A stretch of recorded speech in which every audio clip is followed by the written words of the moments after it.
नमस्कार दोस्तों, मैं आपका साथी आपका दोस्त चंद्रजीत शर्मा। इस समय एक नई अपडेट के साथ आपके साथ मौजूद हूं और यह अपडेट है दिल्ली के उपचुनाव यानी दिल्ली में होने वाले राजेंद्र नगर के जो उपचुनाव हो रहे हैं, जिसमें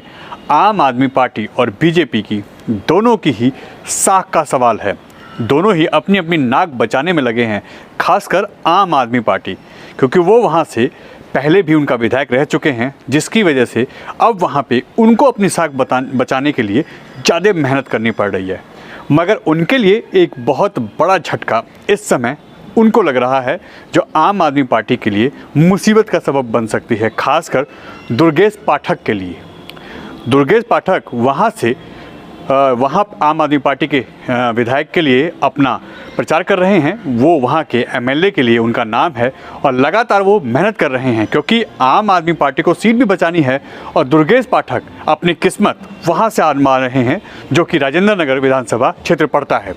अब वहाँ पे जो उनके साथ पेश आ रही है मुसीबत, अब उसके लिए उनको और मुसीबत का सामना करना पड़ सकता है। उनकी मुसीबत इतनी बढ़ चुकी है कि अगर उन्होंने इस पर स्पष्ट कोई जवाब नहीं दिया तो उनके खिलाफ एफआईआर भी हो सकती है और उनका चुनाव भी आने वाले समय में प्रभावित हो सकता है। यह हम क्यों कह रहे हैं, इसकी हम पूरी जानकारी आपको विस्तार से देते हैं। बीजेपी के दिल्ली प्रदेश अध्यक्ष आदेश गुप्ता ने एक कंप्लेंट की थी। उन्होंने साफ साफ आरोप लगाया था कि दिल्ली के राजेंद्र नगर विधानसभा में आम आदमी पार्टी के दुर्गेश पाठक, जो कि वहाँ के निगम प्रत्याशी विधायक प्रत्याशी हैं वहाँ से, वो जो चुनाव लड़ रहे हैं वो लगातार बच्चों के शोषण का काम कर रहे हैं। उनके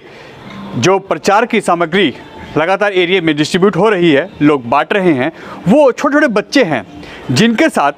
बाल श्रम हो रहा है। और बाल श्रम एक ऐसा कानून है जिसमें किसी की भी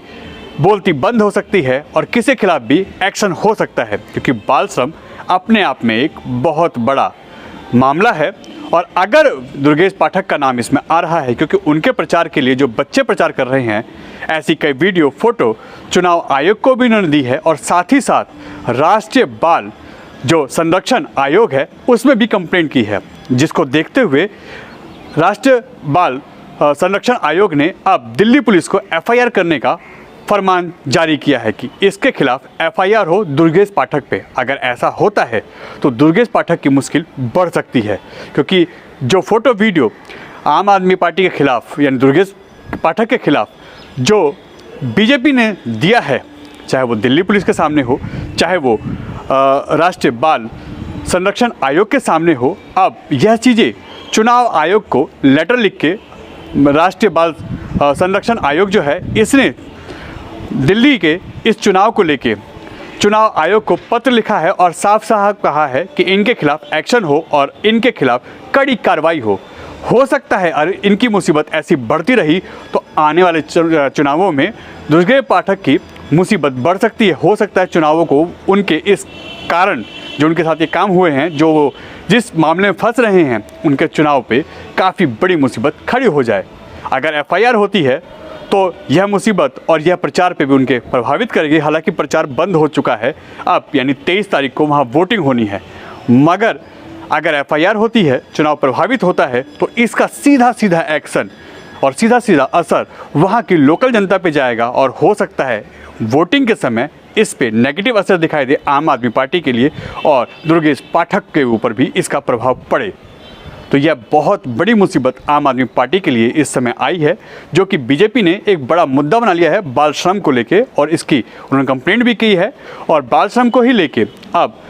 चुनाव आयोग को भी बोला गया है और साथ ही साथ दिल्ली पुलिस को एफआईआर करने के लिए भी बोला गया है। तो यानी दुर्गेश पाठक की मुसीबत बढ़ने वाली है और आने वाले समय में उनको इन मुसीबतों का सामना करना पड़ सकता है। और ऐसा अगर कुछ होता है, एफआईआर होती है, उनके खिलाफ कोई एक्शन होता है, तो जाहिर सी बात है उनके वोट पे ही फ़र्क पड़ेगा, उनके वहाँ से चुनाव लड़ने पे ही फ़र्क पड़ेगा और हो सकता है सीट में भी कुछ नेगेटिव इफेक्ट दिखाई दे।